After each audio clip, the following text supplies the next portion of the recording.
प्रिय छात्रों नमस्कार। एनसीईआरटी गणित कक्षा 10वीं में आपका स्वागत है। आज हम लोग प्रश्नावली 8.4 का प्रश्न क्रमांक 5 का 10वां प्रश्न हल करेंगे।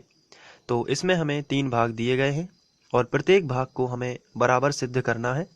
तो इसके लिए हम पहला भाग ले लेते हैं। इसके बाद हम tan और cot को sin और cos में बदलेंगे। तो इसके लिए फॉर्मूला होता है tan के लिए होता है sin बटे cos। तो यहाँ पर लगा है वर्ग, तो ये हो जाएगा साइन वर्ग ए बटे कॉस वर्ग ए, और इसके बाद हमने बटे लगा दिया। और कॉट के लिए फॉर्मूला होता है 1 प्लस, यहाँ पर कॉट के लिए फॉर्मूला लगाएंगे तो आएगा कॉस बटे साइन, लेकिन वर्ग लगा है तो आ जाएगा कॉस वर्ग ए बटे साइन वर्ग ए। थोड़ा बड़ा ब्रैकेट लगाना पड़ेगा, तो ये इसको बड़ा कर देते हैं इस तरीके से। चलिए आगे बढ़ते हैं। इसके बाद एलसीएम से इसका गुणा इसमें करेंगे और प्लस ये ज्यों का त्यों और बटे फिर से ये ज्यों का त्यों। इसमें ये गुणा भी करेगा और इसके बटे में भी रहेगा दोनों के। तो चलिए करते हैं। तो कॉस वर्ग का एक में किया तो आया कॉस वर्ग ए और प्लस ये साइन वर्ग ए ज्यों का त्यों इस तरफ वाला, और बटे आएगा कॉस वर्ग ए। इसके बाद ये जो बटे लगा है इसको हमने ज्यों का त्यों लगा दिया।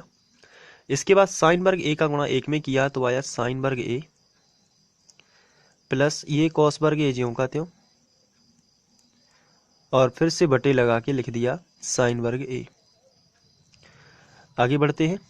इसका बनेगा एक साइन वर्ग ए प्लस कॉस वर्ग ए, तो साइन वर्ग थीटा प्लस कॉस वर्ग थीटा, ये आगे पीछे कहीं भी लिखे हों, लेकिन साइन और कॉस वर्ग में हो और दोनों का योग हो तो इसका एक बनता है। तो एक बटे कॉस वर्ग ए ज्यों का त्यों, और इसके बाद बटे लगा के इसका भी एक बनेगा साइन वर्ग ए प्लस कॉस वर्ग ए, तो इसका भी एक बनेगा, तो एक बटे और नीचे लिखा साइन वर्ग ए। इसके बाद इसको ऊपर वाला ज्यों का त्यों लिखा एक बटे कॉस वर्ग ए, लेकिन ये नीचे वाला पलट दिया तो साइन ऊपर पहुंच जाएगा, साइन वर्ग ए और बटे एक। तो ये कैंसिल नहीं हो रहे हैं, इसलिए हम ऊपर ऊपर का गुणा कर देते हैं और नीचे नीचे का। तो साइन वर्ग ए का गुणा एक में होगा तो आएगा साइन वर्ग ए बटे कॉस वर्ग ए का गुणा एक में होगा तो आएगा कॉस वर्ग ए। तो साइन वर्ग ए बटे कॉस वर्ग ए आएगा टेन वर्ग ए, तो हमने बना दिया टेन वर्ग ए। ये इसको हम समीकरण 1 बना देते हैं अभी। अब हम इसका दूसरा पक्ष लेते हैं। तो यहाँ पर हम लिखेंगे दूसरा पक्ष लेने पर, तो हमने लिखा दूसरा पक्ष लेने पर। चलिए दूसरा पक्ष देख लेते हैं क्या दिया गया है। ये यहाँ पर दिया गया है 1 माइनस टेन ए बटे 1 प्लस कॉट ए का होल स्क्वायर। तो चलिए यही लिख लेते हैं। तो हमने लिखा। इसके बाद हम यहाँ पर भी वही करेंगे, फॉर्मूला लगाएंगे। तो चलिए लगाते हैं। तो 1 माइनस टेन का होता है साइन बटे कॉस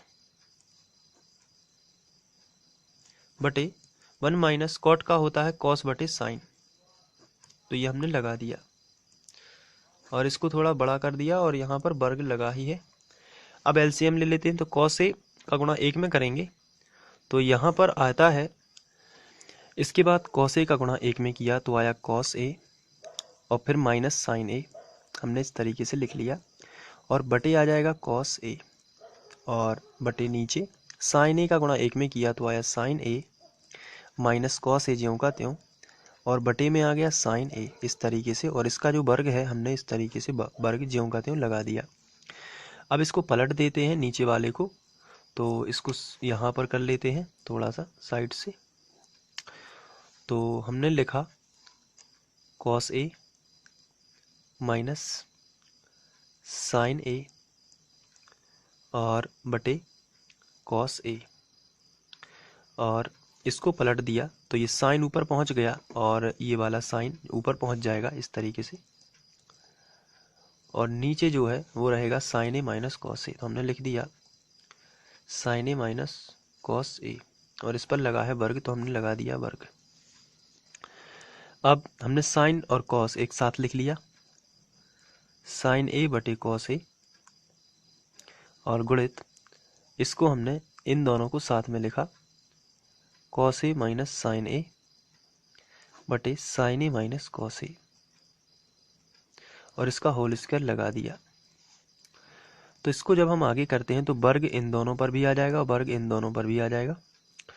तो हमने इसको करते हैं,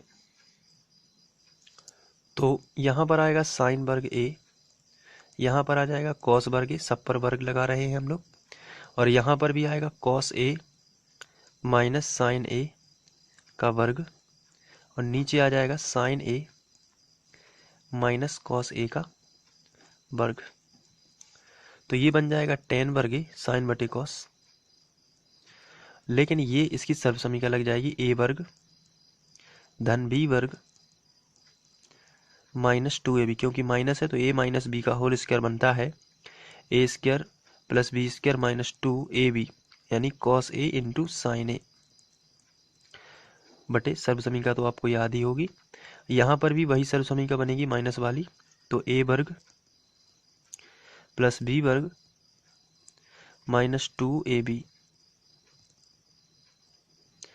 तो यहाँ पर इन दोनों का तो बन जाएगा एक, और ये दोनों एक ही चीज़ है और ये दोनों भी एक ही चीज़ है। चूँकि गुणा में है तो साइन आगे पीछे कहीं भी हो वो गुणा में ही है, तो ये सब कैंसिल हो जाएगा पूरा।